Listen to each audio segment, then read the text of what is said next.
So the transfer window is now shut and every player is stuck at whatever club they're at until summer. But one player that got out of his £125,000 a week personal hell is Dimitri Payet, pictured here upon his arrival in France, who sealed his move to Marseille from West Ham. West Ham being the same club that he constantly stated that he had a love affair with, and that had just paid him a £1 million loyalty bonus, conveniently before he decided to refuse to play for them.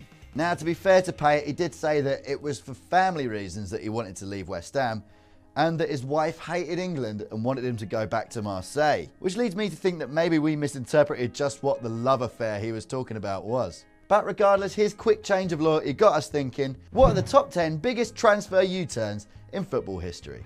At number 10, it's Steven Gerrard, the Liverpool legend who would jump in front of a bullet for his club, or a ball, deflecting it into his own goal in the League Cup final, scoring for the side that he'd probably try and join just a few months later. Throughout the course of 2004 and 2005, Chelsea wanted to bring Liverpool's captain Steven Gerrard to the club, even putting a £32 million bid in for him in the summer of 2005. After beating AC Milan in the 2005 Champions League final, Gerrard said, "How could I leave the club after a night like this?" But then a couple of weeks later, he handed in a transfer request. Liverpool fans were up in arms about the transfer request, even setting fire to their shirts with his name on the back. Although this was Liverpool in the middle of summer, so that could have just been for warmth. But then Stevie pulled his second U-turn in just a number of days, opting to stay at his boyhood club after they'd offered him a fat new contract, and then stay at Liverpool for the rest of his career. Except for that bit in Los Angeles, that doesn't really count though. At number 9, it's Ronaldinho. As has been the case with so many of Brazil's star players over the years, people often wonder what could have happened with Ronaldinho's career if he'd really made the most of it. And I doubt there is a greater regret in his playing career than missing out on playing for St Mirren. The Brazilian had already agreed to move from Grêmio to PSG in the summer of 2001, but wanted to take an early loan deal to St Mirren to soak in some of that European football culture. However, despite the terms being agreed, a mix-up in the faxing between the two clubs that came about as a result of Ronaldinho being involved in a fake passport scam meant the transfer window had shut before the deal could be completed, and meaning poor old Ronnie would have to stay in Porto Alegre with Grêmio instead of spending his spring in Paisley with St Mirren. But in hindsight, it might have been for the best. Being introduced to battered Mars bars, haggis and iron brew that early in his career might have seen him get fat and lazy even earlier than he already did.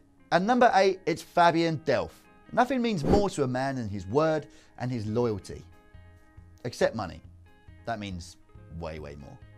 And unfortunately for Aston Villa, the opportunity to warm the bench for Manchester City and make loads of cash doing it meant the world to Fabian Delph. Embarrassingly, the Villa midfielder actually went on record saying how loyal he is, saying that "I am a loyal person, and hopefully me committing my future will show everyone what kind of a guy I am. I love Aston Villa, this is my club, and I want to be here." He said that on July the 11th, 2015, and then moved to Manchester City 1 week later on the 18th of July, 2015. I think it's pretty fair to say he showed everyone just what kind of a guy he is. At number 7, it's Zlatan Ibrahimovic. After impressing Arsenal scouts while still in Sweden, Ibra was asked to come to North London to hold talks with Arsene Wenger over a move to the Gunners. He was in the Arsenal manager's office ready to sign for the club when Wenger made the grave error of asking Zlatan to go on a trial, to which he allegedly replied, "Zlatan doesn't do auditions." Just like Simone Zaza.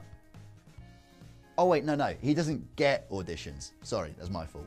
Needless to say, Ibrahimovic had far too much self-belief to go on a trial, left Highbury and went straight to Amsterdam where he'd joined Ajax. It's weird, isn't it? It's not really like Arsenal to let a star player go. At number 6, it's Wayne Rooney. And as Colleen Rooney, as well as a number of the older women in Greater Manchester might tell you, Wayne's word means nothing. To be fair to Rooney, he was only a teenager at Everton when he claimed that he was once a Blue and always a Blue. When I was a teenager, I would have told you that I will always drink Blue WKD. But things change, people grow. I like Orange WKD now as well. Rooney soon realised that he'd never win a trophy with Everton and quickly decided that he was once a Blue and then maybe a Blue again at the end of his career. And as such, he'd go back on his word, handing in a transfer request and then signing for Manchester United in 2004 at the age of just 18. At number 5, it's Peter Odemwingie, and this one is literally a transfer U-turn. While playing for West Brom, Odemwingie had been a target of QPR and a fee had been agreed between the two clubs to complete a transfer. This got Odemwingie all excited and he jumped in his car and drove down to London to get the medical done. However, at some point along the way, QPR decided they didn't want him and poor old Peter didn't hang around long enough to find out. The Nigerian was already well on his way. He'd turn up at the QPR training ground, live, on TV, on camera, in his car, where he'd find out that the transfer wasn't actually happening. So he'd then have to turn around, there's a U-turn, and drive all the way back up to West Brom, where he'd sit on the bench for the rest of the season and basically just get booed. At number 4, it's Mikel John Obi. Lies. Kidnapped. Millions of pounds of broken promises. No, it's not a night out in Grimsby with Lloyd Griffith. It's just the transfer of Mikel John Obi from Lynn Oslo to Chelsea. So, in 2005, Manchester United unveiled their new 18-year-old Nigerian prodigy, Mikel, at a press conference in Manchester. He was wearing a Man United shirt. He said it was totally fantastic to sign for a club as big as Manchester United. However, then Chelsea came in saying that they were angry at the club because they'd already signed him. Mikel then said that he'd been kidnapped and forced to sign for Manchester United.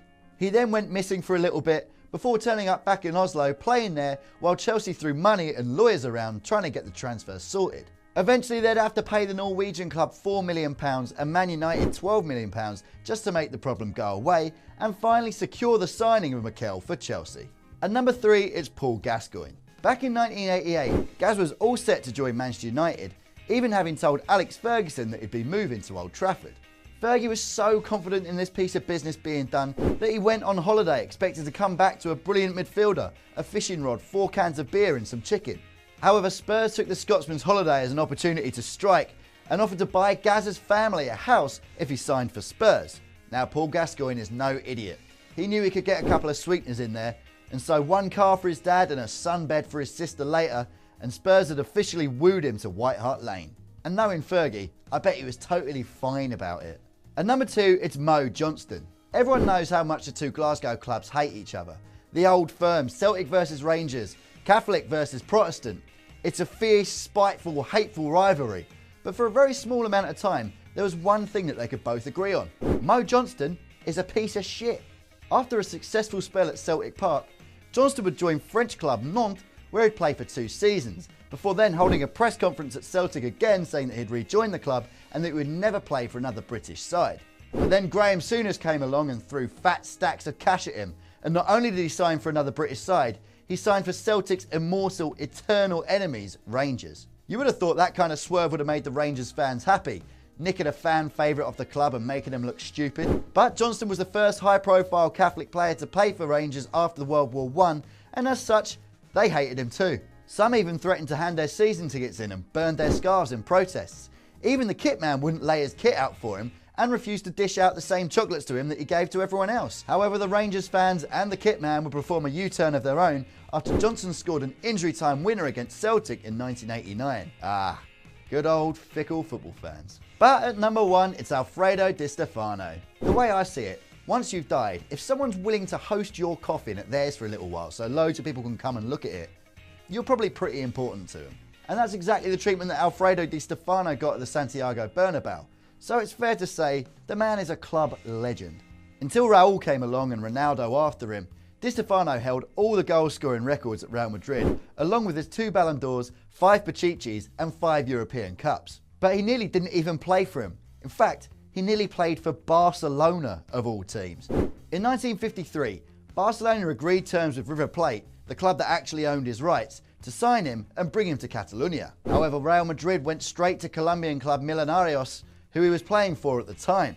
The Spanish Giants would have a tug of war over the player, and then the Franco regime would step in and decide that he should play for both clubs, but in alternate seasons. Surprisingly, that didn't go down very well with anyone, and Barcelona would eventually give up on signing the player that they'd already signed, and he'd go on to play for Real Madrid, scoring 308 goals in 396 official appearances. So there we have it, the top 10 transfer U-turns in football history. Let us know what ones you think should have been there in the comments below. And remember, we live in a world where Blackburn owner Jack Walker once said, "What do you want to sign Zlatan for? You've got Tim Sherwood." So there's lots of these stories. So while you're down there in the comments, why don't you smash the old like button down there and subscribe to the Football Republic for more top 10s every single week.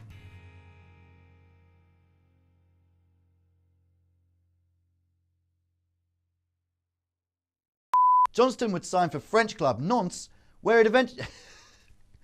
Nantes? How do you pronounce it? I can't say French club Nantes, can I? Nantes. Nantes, not Nantes. It's a f***ing relief.